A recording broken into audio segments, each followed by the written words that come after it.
Assalamualaikum warahmatullahi wabarakatuh. Kami di Sekolah Menengah Paguh Perdana sedang menjalankan program gamifikasi literasi kewangan bersama para pelajar tingkatan 4, iaitu menggunakan permainan Barokah Money Game.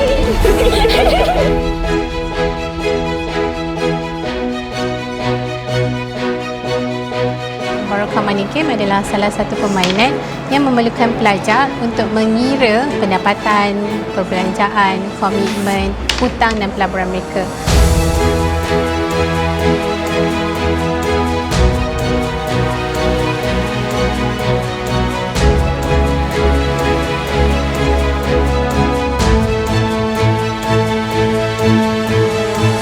Saya seronok dapat main game ni sebab saya dapat tahu pengurusan wang macam zakat dan sedekah.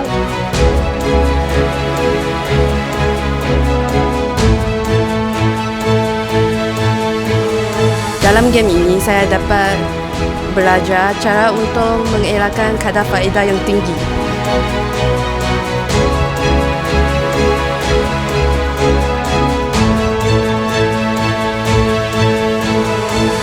Jom main game ni. Game ini sangat best.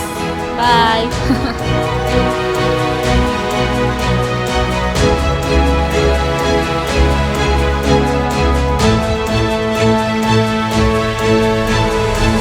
Dan permainan ini membantu para pelajar untuk menyelesaikan masalah, membuat kira-kira dan menentukan situasi kewangan para pelajar.